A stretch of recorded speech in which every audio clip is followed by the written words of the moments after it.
Hi.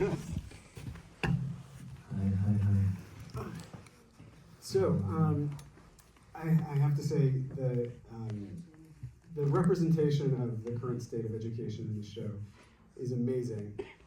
We did watch the second episode is just hilarious from start to finish, but it doesn't have the kids in it. But I know neither of them do actually. Yeah, I realized they did these sort of no school episodes. Yeah. Well, the first one though had that really interesting parallel situation with the best friends, and then Evan and Gwen. Yeah. So tell us a little bit about the decision to want to write a show set in this environment.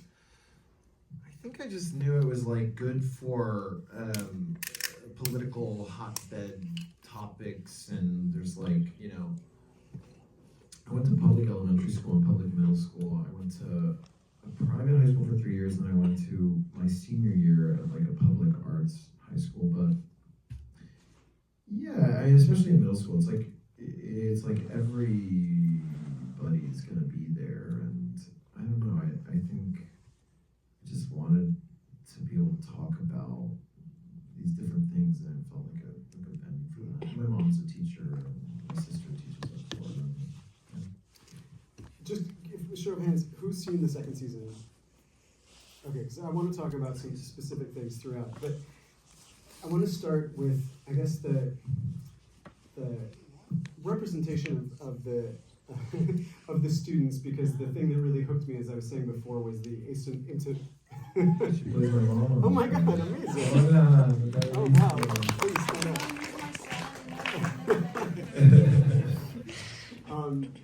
So the concept of the asymptomatic Tourette's from the first season is magnificent. Yeah. So tell us a little bit about sort of observing these sort of quirks of, you know, the generation, you know, that came after you, and sort of where they're at, and how you wanted to have this dynamic in class. Asymptomatic Tourette's. I don't know.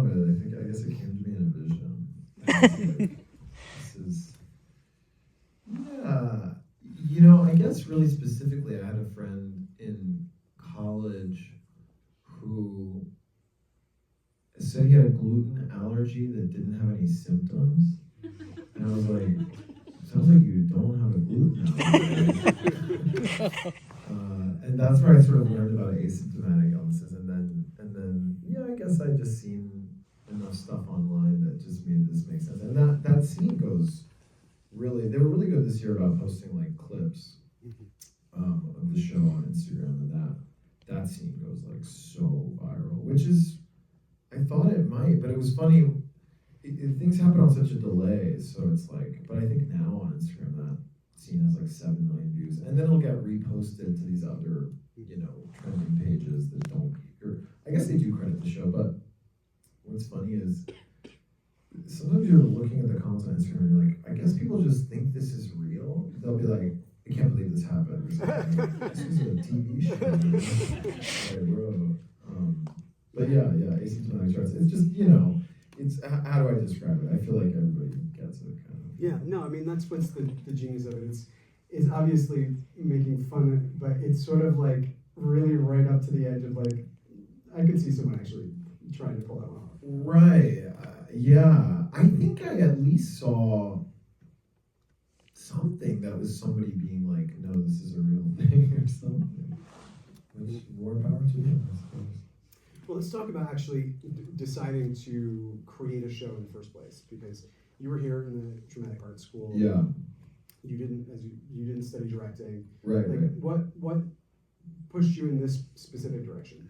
Yeah, I studied acting. I think of myself as an actor. I'm often sort of, and lately I guess what I'm trying to do is just let go of any of these identifying terms like actor, director, writer, because what I do sort of regularly in my career is I sort of refocus on acting, and then I just have these other abilities that I think are whatever, undeniable, or I developed through my life, or maybe they're given to me from the universe or something, and so I end up just being like, oh, I have to use this, or somebody will call me and be like, hey, we want you to do that, these other things you can do, but the question was the journey from being an actor to making a show. Yeah, I've been making little movies my whole life since I was a kid, and I used to edit them myself on my mom's iMac. And like, I just loved it, and I still love it. It's like it feels like a drug to me, actually.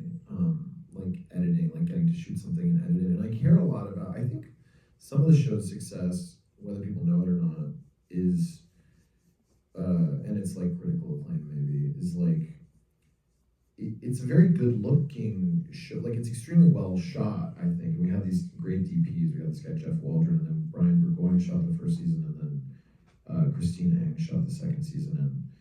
And all I'm saying is that filmmaking to me, I care about it so much so that I sometimes try to pull myself away from it to be like, I need to use the limited resource of my energy to get hired onto acting jobs on other people's great films or TV shows. And that will happen for a while. I sort of had made my own stuff a lot, and then there was this period where I actually did focus up on acting. And then I did book a really big part on Will and Grace that I did, I think, 13 episodes of through 3 years, and it was like amazing. And I guess part of why I'm babbling about this is because I'm almost at that moment again right now, where this show just ended. Congrats to me. Not renewed. And I'm just a little bit like wondering where my energies are wanting to focus next, and this acting, the actor that I am is sort of feeling present again. But anyway, yeah, the simple answer, the more educational answer, I think, is I, like so many actors, get out of acting school, was not getting jobs, didn't even have representation or anything, and I just was like, I've got to make my own stuff, this famous thing of making your own stuff. And when I was, my era was what, 2010, 2012, whatever, and of like being right out of school. So that was sort of YouTube. It was like, oh, well, there's YouTube, and you can like put a sketch on there. And then I did have this sort of cinematic eye that I had just developed through childhood and then college, and so I knew how to make it. Like, I got like a Blackmagic Pocket cinema camera, and I started making these sketches, but they looked like little movies because I knew how to make things look like a movie, and I just have that ability.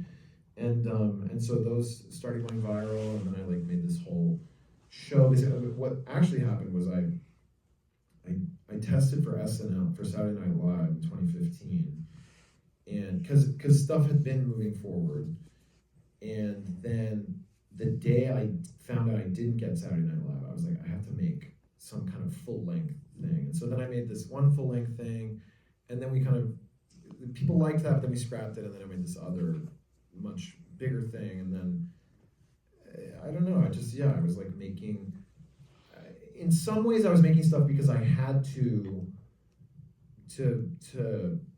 get the act, because then it would get you acting jobs, because it puts you on screen, and then people go, oh, this guy's in a thing that I like, and then they, then I remember I got sort of Jane the Virgin vaguely off of these sketches that I was making, and then I forgot where I was going with that, but yeah, then I started getting acting jobs. Well, so I personally think that FX is the best. Like, yeah, they're great. Currently, the programming is off the charts. What is that? What led you to FX? And once the show was picked up, what was the sort of process in terms of working with them, given that you were a first-time showrunner? The answer is Paul Sims, who's a really great guy and a really great, just like a brilliant writer, and he's also brilliant at guiding other people through this process. And basically, I think I've told probably the story a few times, but it's like, I actually was in one of these phases where I was like, I'm focusing on acting. I just booked Megan, which is something on the Megan poster, and as an actor, and I just come off Will and Grace, and my agents were like, hey, this guy Paul Sims, this TV legend powerhouse, wants to have a meeting with you. He'd watched some of your stuff online, and he wants to talk to you. And so we had a Zoom meeting during COVID, like fall of 2020, and he was pretty clear. He was like, we need to make a TV show. Like, I watched your stuff.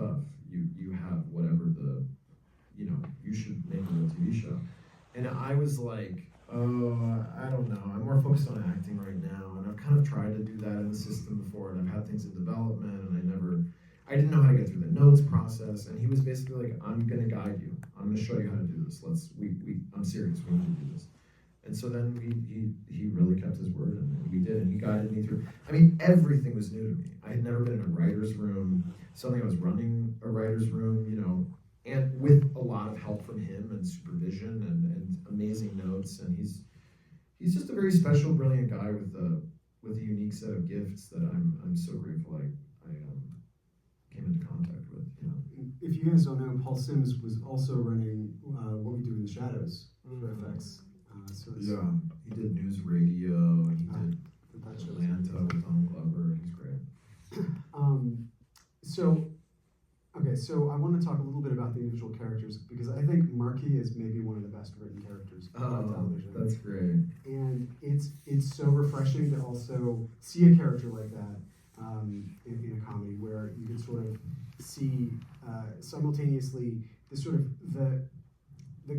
just the general archetype of person you're representing, but then giving them nuance, humanity, a huge heart, and humor. Yeah. And it's so wonderful to see that kind of a character. So tell us a little bit about, determining who this cast of characters was going to be. Yeah, it's funny. I mean, to me, it was a big lesson in like what a pilot is for, because FX does make pilots. And I ended up being like, oh, I really see how this works. You like have to build the house, or like build the ship right before you can set it off to sail. And so like a lot of the pilot writing process is finding those tones. And because Marky's like interesting, because he's sort of, for the character to work, he needs to surprise you a lot, right? With like, oh, he's more enlightened than I realized. But we were always dealing with the fact that he can't surprise you all the time, because he needs to have the baseline of what you expect him to do. So you need him to do sort of what you expect, like, 60 or 80% of the time, so that then he can have these turns. But I think the main thing was this kind of, between Evan and Marky, it was like this handshake across, it was like two human beings seeing each other's tender hearts across concepts that would otherwise divide them. And I think that's what the whole show was trying to do, was be like, whatever that is. I feel like I said it relatively clearly there, but it's like, it's something about that, just about the tender hearts of human beings and whatever, loving each other and trying to see the humanity in everyone. And I in my press tour in season 1, I was like, you end up with all these catchphrases by accident, but one of them is true. I mean, they're all true. But one of them is like, everyone in the show is doing their best. So that's the perspective we're writing from. We're not like, this person's wrong, this person's right. We're like, well, this person's doing their best, this person's doing their best, but they're disagreeing. Would you apply that to Rick too? Yeah, I guess so. Yeah, he's doing his best to enjoy life, I guess. Yeah. First of all, whoever styled his hair in season 2 deserves an Emmy. Yeah, I think it was Carmen. I think he himself was very like, he was like, but they would do a little bit to his hair, but he's really good with his own hair. He's brilliant. So you there's a lot. I feel like there's a lot more Rick in season 2. Yeah. And that's the cast really got sturdier. Discovered just how great he was. Yeah. So I'm also, it's such a performance based. I mean, there's like so much in the delivery that is just unique to this guy. I have to say, it's so nice to see a new comic voice that I didn't know. How did you great find actor, great comedian. We found him, I think, largely through Jonathan Kreisel, who really has his ear to the ground in the comedy world, and Jonathan Kreisel, who directs a lot of the show and is one of our EPs, and he's such a brilliant guy, and I love collaborating with him. He when we were trying to cast that role, he was like, I just went to this guy's comedy show, and I think he'd be good for this. And then Carmen sent the tape, And we were like, oh yeah, that's the guy. That's what we. I think we tested a few people, but it felt like yeah, it was just meant to be. But yeah, he's such a unique energy, Carmen Christopher. But he's working like crazy now, you know. And even during this, he's on the Bear a lot. He's a great actor. Yeah. Oh God. Yeah. Is that? It sort of reminds me of like when they sort of unleashed Jason Mantzoukas on the fantasy football show. And it's just like, where did this guy come from? It was like Mark Duplass and the League. The League. Yeah. Oh yeah. Oh yeah. Okay, so let's talk a little bit about you and Stephanie in terms of the roles that you have here. Do you consider Evan to be some sort of a version of yourself, or were you trying to distance like your own? It's like, what if I was a teacher? Yeah. It's just like that. You know? Okay. Yeah, I was like, oh, what if I was a teacher? I'd probably be arguing with these kids all the time. Being like, you're wrong, you know. Yeah, I think I was just like, yeah. It was basically like that. Yeah, but he is different. That's also what comes out of the pilot and in writing season 1. I think you start to learn that the character has these qualities, and then you are like, oh yeah, those I don't really have it. He has this thing where he's very self-righteous, very outspoken, you know, and partly it's because that makes for a good story. So you're like, you start to lean on that because it helps you build the structure. If Evan's always coming up with some idea that he's got in his head that's going to make the world a better place, but it's actually, you know, a flop, then that's going to be good for comedy, basically. And sometimes his idea works, and sometimes it doesn't, and sometimes it's right. Yeah. And in terms of, I guess, working with Stephanie, are there things that just sort of come naturally from creative partnership over the years in terms of? Yeah, I think we work so well together, and I think the texture of our banter is so, we even love experiencing it. You know, she makes me like, you know, anytime I call her, it's like I'm just laughing the whole time, and we can do these jokes where we get under what the other person was saying, or we're like trying to shock the other person, or I'm trying to think of one that I don't know, but I was just talking to her. But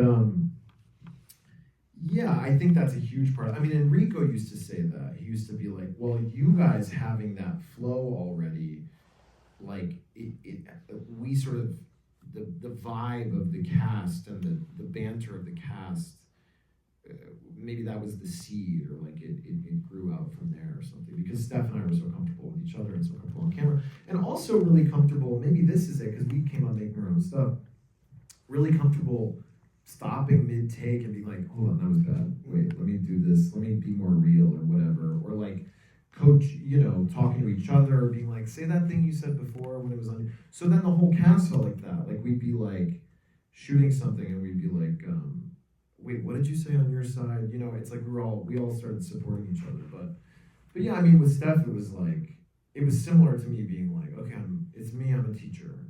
And then I was like, okay, it's me, I'm a teacher. And I'm talking to Steph, and she's a teacher, you know, it's like, and then it's like, how do we talk? And you know, very kind of obvious stuff. But yeah, I think hugely our working together through the years was a big part of what worked about the show. I think this sequence in the bathroom, both when I Yeah, first that watched got it at me. home and here tonight, it's like, it's really like close to putting me into cardiac arrest. Yeah, It's so yeah. funny. I know, it's such a simple idea. It was amazing when that occurred to us. So we were like writing this character who's always like, you know, everybody's experienced that. You're at the party and you're like, oh my God, this person is really like talking to me so much. And then it's like, what if that person's like, let me come into the bathroom with you? And then it was me really conceptualizing. I was like, oh yeah, and girls do that thing where they pee in front of each other. So then what happens if you just start hearing, you're like, there's no other, it's just, and I remember being like, it's only the sound. You just, the P sound switches and you hear a solid. Yeah, and then I love how we shot it where Steph is like facing in the corner and it's like that horror movie shot, you know. It's like The Ring or something. It's also, I watch a lot of stuff at home with captions, and it's fantastic with that too. Oh It's no, like I don't know what they say. pop sound. Oh my God. Yeah, I guess you need that, popping sound, yeah. Okay, so tell us a little bit about the writer's room and how scripts actually get developed when it's more than one voice. That's a great question. Yeah, it's a very organic process. I think, Paul has his way of doing it that he taught me, and basically I was like, yeah, you're just talking, and then stories start to build out, and then it's all about the note cards, and you're building this structure with note cards. And yeah, and the note cards are nice because you can move them around. You can go, wait, and each note card is basically a scene. And so then you're like, wait, no, this scene works better if it's here. And you're trying to find these hooks and structures. And I think in our show, maybe more in season 1, but what we were often looking for was, I don't know if it's an overused term, but we were looking for sort of left turns, where you think the car is going to go one way and it goes the opposite way. But really, yeah, you need a lot of structure. That's what I learned through this process, and I had so much help learning that from these. There's this guy Dave King too, who's one of our sort of head writers, and he's just a brilliant writing mind. And he would just always, I could just bring him a story, and he'd be like, oh. And even in the edit recently, he directed this great episode in the second season where Chelsea is doing the test, and then we're out me and Malcolm are out at what's it called? Out in Malcolm are on some kind of a vacation. But even in the edit, I was like, Dave, this story it's missing something. It's missing some structure, even in the edit, now that it's done. And so we were able to figure out with and I guess maybe Judd Apatow does a lot of stuff like this, but it's or I don't know if he does, but we were able to use some ADR to create more structure by basically laying in, and Dave helped a lot with it, but basically laying in some stakes at the top. Because I was like, wait, they're fighting this whole episode, but it doesn't matter. So we need to put something at the top where they say, we're not going to fight this weekend. And then every time they fight, suddenly it matters because you structured it out. But yeah, what else about the writer's room? Yeah, then you go off to outline. Outline is very specific. It's I don't know, I learned how to write an outline, and then once you go off to script, to me, that's almost the easiest part, because you're just dancing on an outline that already exists. You're just writing dialogue, which to me is like an acting mind. It's dialogue. Yeah, I know how to write dialogue. It's the figuring out the story that's the hard part, but it's also the fun part. I mean, when we were talking about that thing, the peeing in the bathroom turning to pooping in the writer's room, people were laughing so hard they couldn't breathe, And the same with 80-20 gay bi. I remember 80-20 gay bi, I said it, and I think I said it accidentally, because probably what I meant to say was 80-20 gay straight. But I was and then he should be I'm 80-20 gay bi. And then I was realized I said it wrong, so I was and then I should be what? And then I should be 80% gay, 20% bi. And then I should be but if you're 20% bi, then you're only 10% straight. And I was you got it. And then Well, so that episode and the first one that we watched has, 3 guest actors that knock it out of the park. I know, yeah. Our show is a really good home for guest actors, yeah. And yeah, there's one of them right now.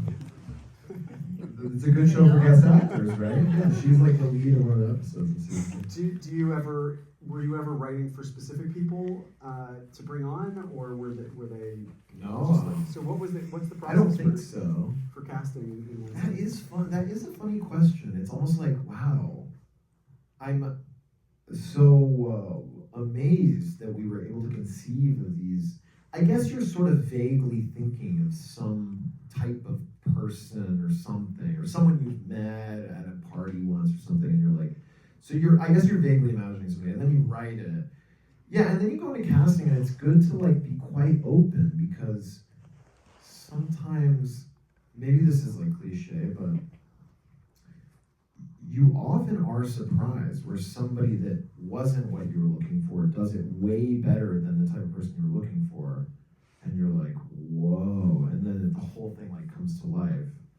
Yeah, and then you can bring them back. I was thrilled to see Sharon come back. I know Sharon came back, and Linda came back. Jen Lyon has her own amazing show now called Stumble, and she played Linda in our show. So yeah. Okay, one of the concepts that I thought was really amazing from season 2 was the episode with the recycling machine that Yeah, sits the for AI the trash fire. can. So, I mean, that's just like a high concept comedy idea. Where,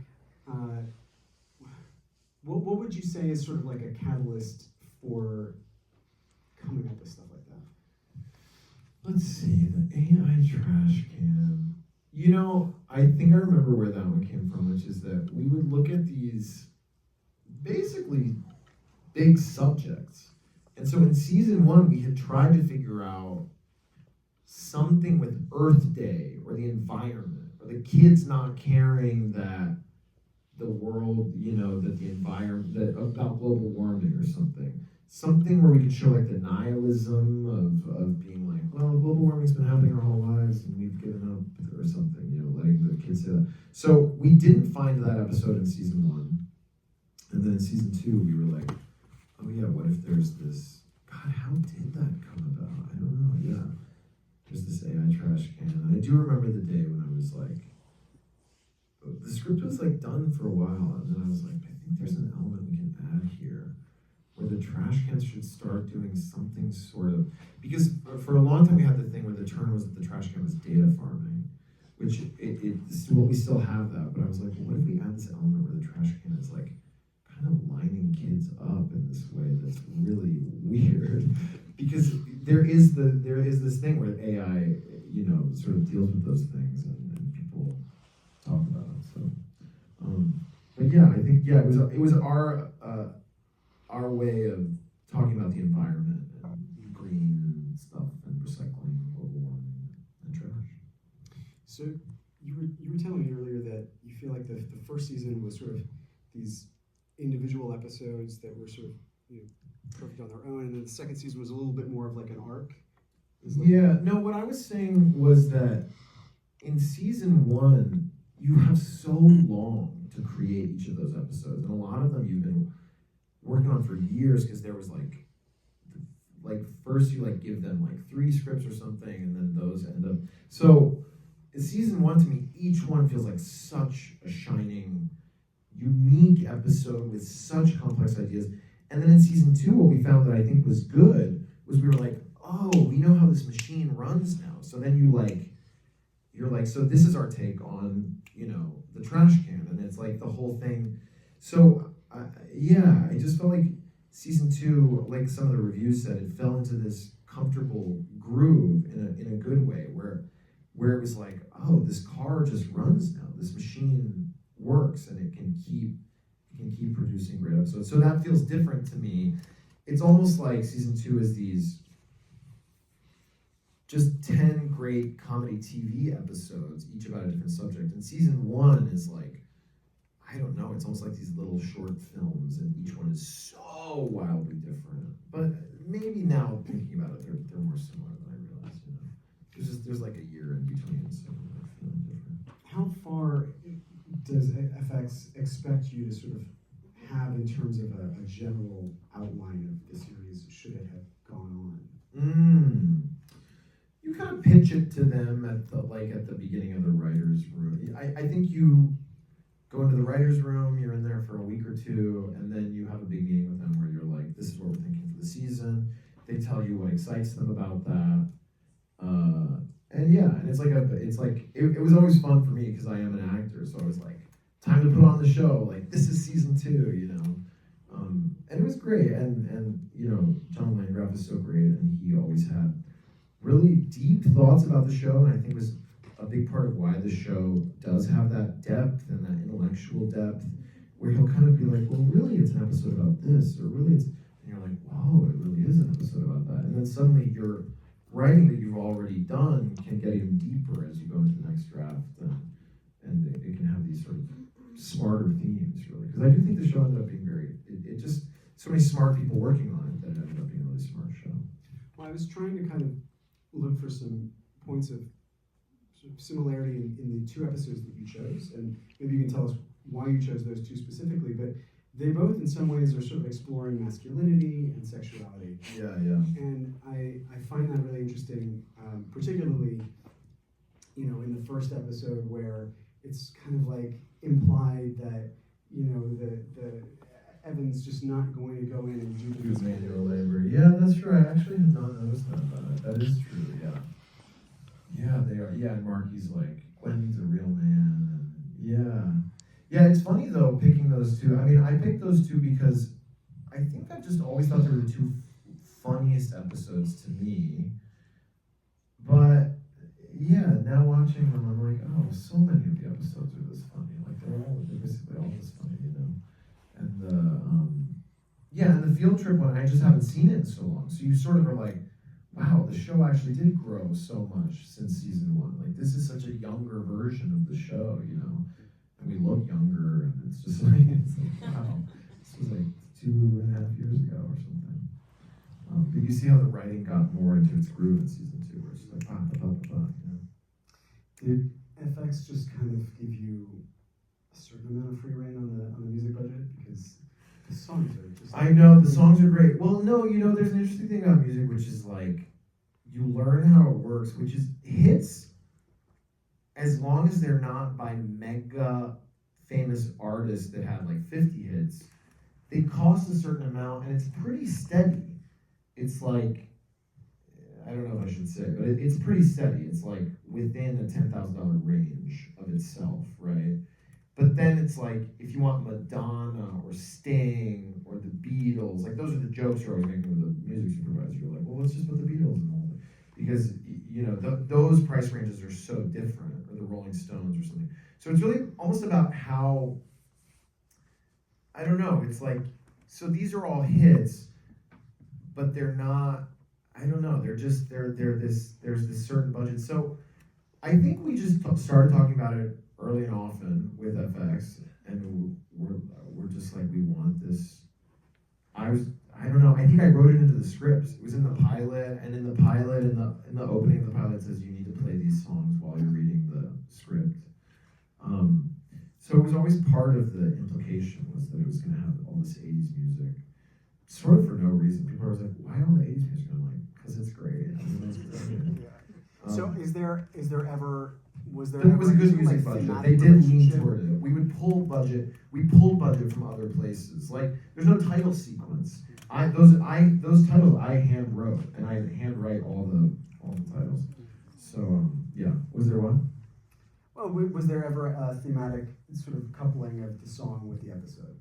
Yeah, you're trying to find lyrics that at least are nodding to what's going on in the episode. I'm trying to think of one. Like in the Linda episode, we played the song "She Drives Me Crazy" in season one. You know. Well, since you're Betty Davis eyes. since Evan's amazing mother is here, Yeah. tell us about writing that character. Yeah, I mean, I'm Colombian. My mom, my mom is Colombian. My dad's American. And yeah, me and my mom have a special dynamic. So we pulled a little bit from some of that, but then we really turned it into this whole other thing. And we were like, well, it's funny if she's sort of like Miami, right-wing, conspiracy theory, like Facebook AI build.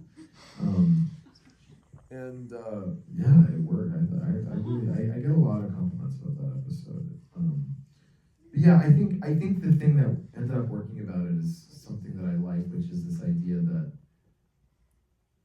sometimes in real life my mom and I will butt heads on something, and the underlying truth is that we're butting heads because we're so similar, you know. So like it's like, and my dad said it once. He was like, "Well, you guys argue because you're the same," or something. Yeah. So, what are some things that you think you would have done if there was a third season? Oh man, I don't know. Huh? Yeah, more mom. Yeah. Yes. Wow. I don't know. I mean, well, yeah, we would have figured out this Malcolm and Evan Berlin thing. I don't know how that ends up. I think I was assuming we would start the season with Malcolm being in Berlin. He's kind of on the phone with Evan or something, and yeah, they're trying to hash it out, and I don't know. I think the fun thing with Malcolm and Evan is the tension of them always being in and out of that relationship, and always being like, this is so easy and we get along so well, but shouldn't we break up? But shouldn't we stay together? But aren't we perfect for each other? But aren't we fighting all the time? And so I think I would want to keep doing that dance. But then maybe if Malcolm is in Berlin, then Evan would, I don't know, explore other options. And then, Gwen and Marky, I do think Marky's gotta confess his love to Gwen at some point, so maybe somewhere out in the universe that's happening.